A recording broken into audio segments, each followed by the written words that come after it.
अस्सलाम वालेकुम और मैं तमाम देखने वालों को बहुत बहुत दिली ईद मुबारक। मुझे अंदाज़ा है कि ईद का व्लॉग थोड़ा लेट हो गया है, लेकिन कुछ इस तरह की सिचुएशन थी कि मैं नहीं वक्त पे डाल सकी।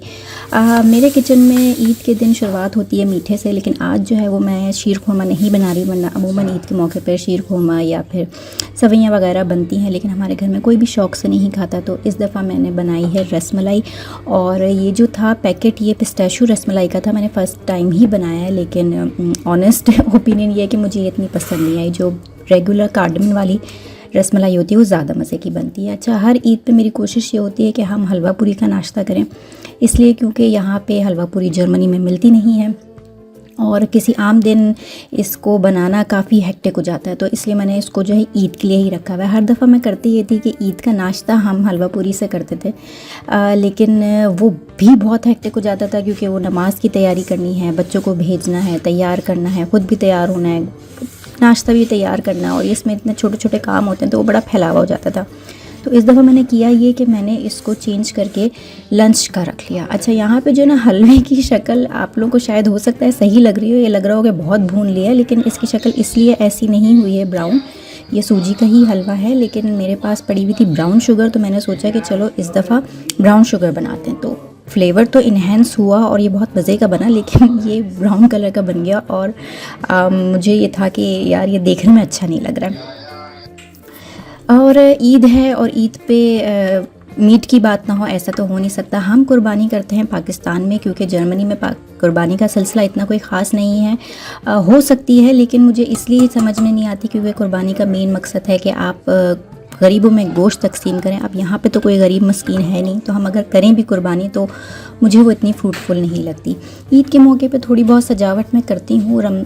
जो मीठी ईद होती है उसके ऊपर तो खुद ब खुद हो जाती है, क्योंकि आप रमज़ान में रोज़े रख रहे होते हैं, अफ्तार सहरी सब चीज़ों का अहतमाम होता है, तो ईद की जो एक खुशी होती है और ईद की एक्साइटमेंट होती है वो खुद ब खुद हो जाती है। लेकिन बकरा ईद जो है वो बहुत ही ज़्यादा मतलब एफ़र्ट करके मनानी पड़ती है यहाँ पर। बच्चे जो है वो आज क्योंकि रेगुलर डे पे ईद आई थी, फ्राइडे का दिन था, तो नहीं थे, तो मैंने सोचा उनके आने से पहले थोड़ा सा सेट वेट कर लूँ और चीज़ें प्रिपेयर कर लूँ।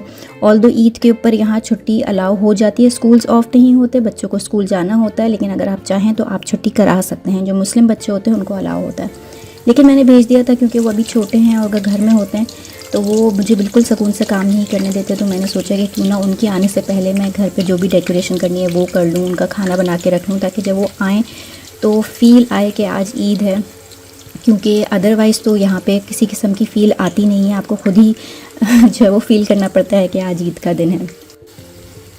और जी, यहाँ पे मेरे जो पूरी पराठे या पूरियाँ जो भी कहें वो भी तैयार हैं। बस अब बच्चे आएंगे और हम खाना खाएं, नाश्ता करेंगे। और ये देखिए, ये मुझे तो इसको देख के ऐसा ही लग रहा है कि ये आटे का हलवा है, सूजी का हलवा नहीं लग रहा, लेकिन ये टेस्ट में अच्छा था और सबने मिलके खाया। बच्चे जो हैं वो मेरे हलवा पूरी शौक़ से नहीं खाते हैं, इसलिए मैंने बहुत ही कम क्वांटिटी में चीज़ें बनाई थी ताकि इसी वक्त हम खाएं और ख़त्म करें, क्योंकि यूजुअली मैं और मेरे हस्बैंड ही खा रहे होते हैं और बच्चों को हम डांट रहे होते हैं कि बेटा खाओ खाओ, क्योंकि अगर उनको आदत ही नहीं पड़ेगी तो ज़ाहिर है वो सारी चीज़ें अपनी भूल जाएंगे। यहाँ पे जो है मैंने एक लॉन का आम सा सूट घर पे पहना था, क्योंकि ज़ाहिर है घर के अंदर काम थे, तो मैंने सोचा मैं आप लोगों से शेयर भी कर दूँ। अच्छा जी, अब आप ये सोच रहे होंगे कि ईद का तो उन्होंने खाना पीना सब कर लिया है, लेकिन ये क्या हो रहा है। तो हुआ ये है कि इस दफ़ा मतलब हर दफ़ा हमारी ईद की पार्टी होती थी, हम उसमें जाते थे तैयार होके, लेकिन इस दफ़ा किसी वजूहात की बिना पर वो ईद पार्टी नहीं हो सकी, लेकिन एक बारबेक्यू पार्टी ऑर्गेनाइज़ हो रही थी ईद की ही डेट्स पे। तो मेरे हिस्से में आए थे मफ़िन्स और टिक्के पे मसाला लगा के लेके जाना था। तो एक रात पहले जो है मैंने ये सारे मफ़िन्स रेडी कर लिए थे, क्योंकि ये ओवरनाइट चल जाते हैं, इनका इतना मसला नहीं होता, और मसाला भी लगा लिया था। लेकिन वो मैंने शेयर इसलिए नहीं किया क्योंकि चिकन में मसाला जो था वो शान का था, कोई ऐसी ख़ास चीज़ नहीं थी। लेकिन कपकेक्स को मैंने डेकोरेट कर लिया था। हमारे लिए जो ये बारबेक्यू है यही ईद की भी पार्टी है, इसलिए क्योंकि कोई और पार्टी हो नहीं सकी। ऑल्दो वहाँ पे सब लोग कैजुअली आएंगे, मिलेंगे ईद पे, तो जाहिर सी बात है इंसान एक दूसरे को ईद की मुबारकबाद तो देता है, लेकिन उसके अलावा जो है वो ये ईद की पार्टी नहीं है। ऑल्दो ईद जो है वो तैयार होने की नहीं होती, स्पेशली बकरा ईद। बकरा ईद का तो मकसद ही ये है कि आप जानवर लेकर आएँ, उसके साथ वक्त गुजारें। जब आपकी थोड़ी उनसियत हो जाए उससे और फिर आप उसे कुर्बान करें तो आपको अंदाज़ा हो कि किसी करीबी को कुर्बान करने की क्या फ़ीलिंग होती है। लेकिन ज़ाहिर है ये सारी चीज़ें हम यहाँ नहीं कर सकते हैं। आज है संडे का दिन और मौसम आप देख सकते हैं कि काफ़ी खुशगवार है बारबेक्यू के लिहाज से।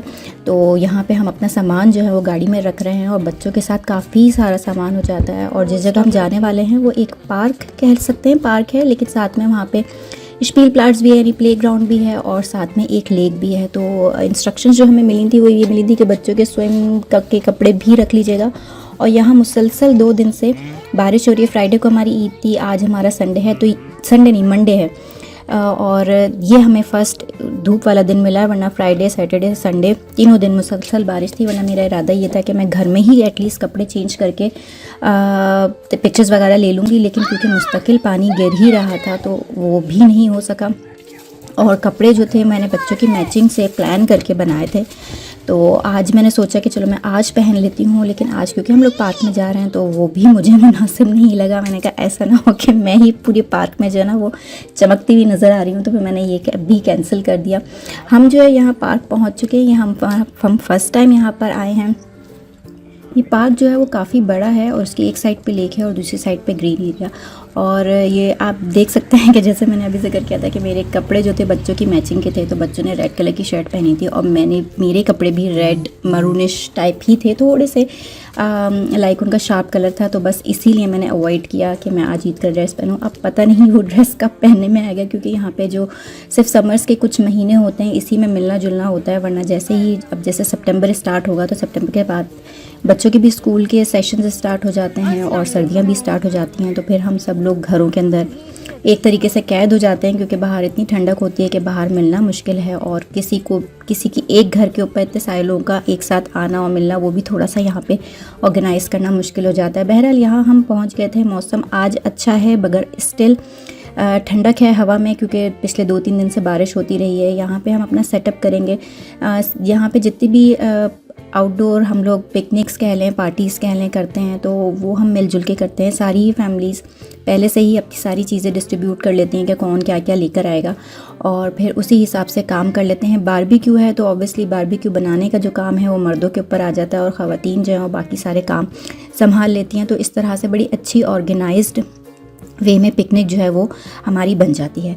अच्छा, यहाँ पे जो है वो कोयले जो है वो सुलगाए जा रहे हैं। इस जो ये ग्रिल है बारबेक्यू ग्रिल, इसके अंदर भी एक मसला हो गया था, लेकिन खैर फिर मर्दों ने उसको सॉर्ट आउट कर लिया। उसके जैसे थोड़ा सा डिले आ गया था बारबेक्यू के अंदर, लेकिन बहरहाल फिर वो सॉर्ट हो गया था। ये है मेरा आज का ड्रेस जो कि मैंने ईद पे पहना है। ये मैंने फ़र्स्ट टाइम ही पहना है। It's a new dress, but obviously Eid का ड्रेस नहीं है, लेकिन मुझे लगा कि ये वाला जो ड्रेस है वो यहाँ के माहौल के लिहाज से चल जाएगा।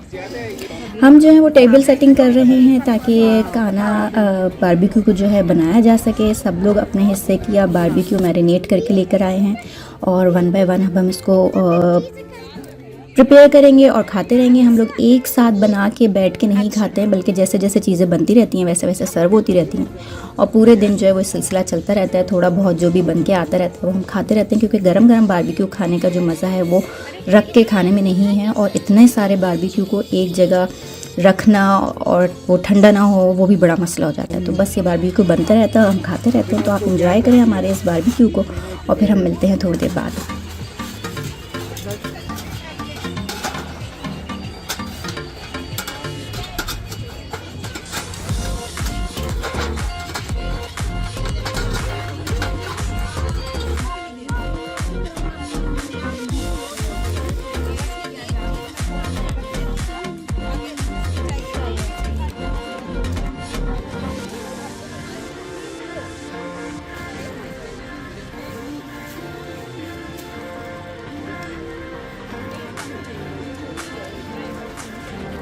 फोल्डेबल वाली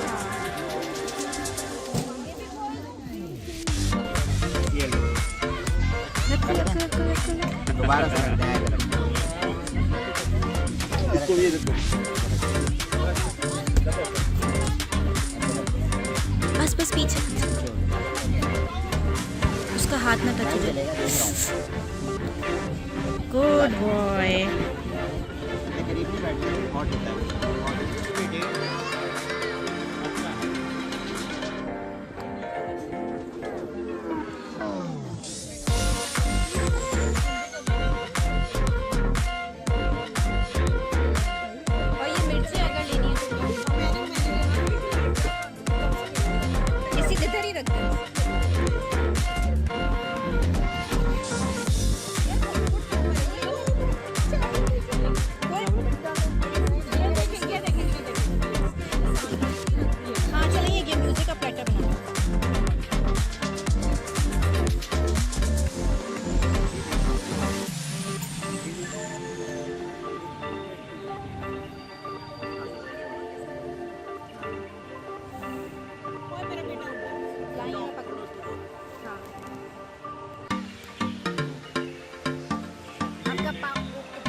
ये है वो लेक जिसका मैंने अभी जिक्र किया था। काफ़ी ठंडा पानी था। बेचारे बच्चे जो है पानी देख के एक्साइटेड हो जाते हैं, तो वो पानी में चले तो गए थे लेकिन फिर ठिठुरते हुए सब बाहर निकले।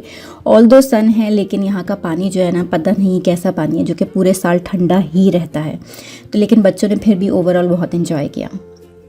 और देसी दावत हो या पार्टी हो और उसमें चाय ना हो, ऐसा तो हो ही नहीं सकता। तो ये कैंपिंग चूल्हा जो हमारे साथ होता है और उस पर चाय बनती है। ऑल्दो मैं जो है वो चाय नहीं पीती हूँ, लेकिन बाकी सब माशाल्लाह से शौक़ से पीते हैं। तो चाय का सामान जो है ना वो ऑलवेज़ यहाँ पर होता है। और इस चूल्हे के साथ भी थोड़ा सा मसला हुआ था कि ये ऑन नहीं हो पा रहा था, क्योंकि जो एक्सपर्ट थे वो नहीं थे।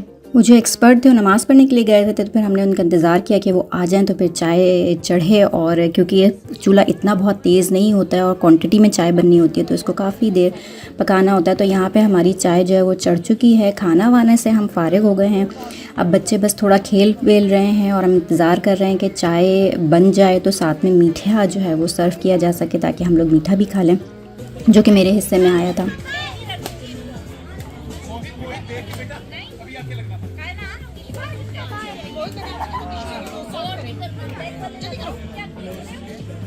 और जी, जैसे मैंने जिक्र किया था कि मीठा खुलने का इंतज़ार हो रहा है, तो मैंने बनाए थे मफ़िन्स और साथ में एक और जो है वो ब्राउनीज़ बना के लेकर आई थी। तो बच्चे जो है बेचारे काफ़ी देर से सब्र कर रहे थे कि कब उनको कपकेक्स खाने को मिलेंगे, क्योंकि उनको नज़र आ रहे थे कि वो रखे हुए थे। तो फिर फाइनली जो है वो हमने बच्चों से कहा कि चलो भाई लाइन बनाओ और 1 बाय 1 करके जो है अपने मफ़िन्स और ब्राउनीज़ लेते जाओ।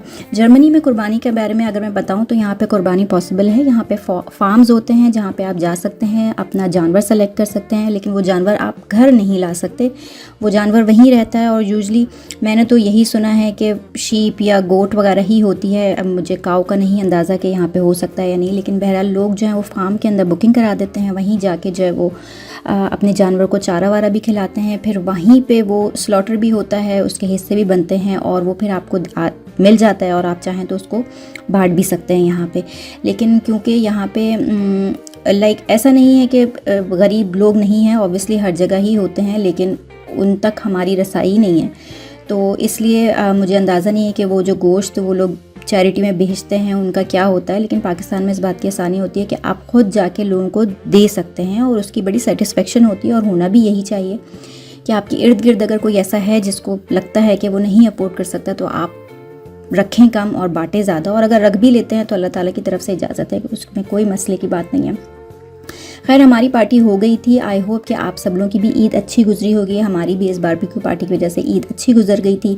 अल्लाह ताला हम सब की हुई कुर्बानी को कबूल फरमाए और आमीन सुम आमीन। तो फिर मिलते हैं आपसे नेक्स्ट टाइम। तब तक अपना ख्याल रखिएगा, अपने आसपास के लोगों का ख्याल रखिएगा और अपने आसपास की जो जगह है उसका भी ख्याल रखिएगा। अल्लाह हाफिज़।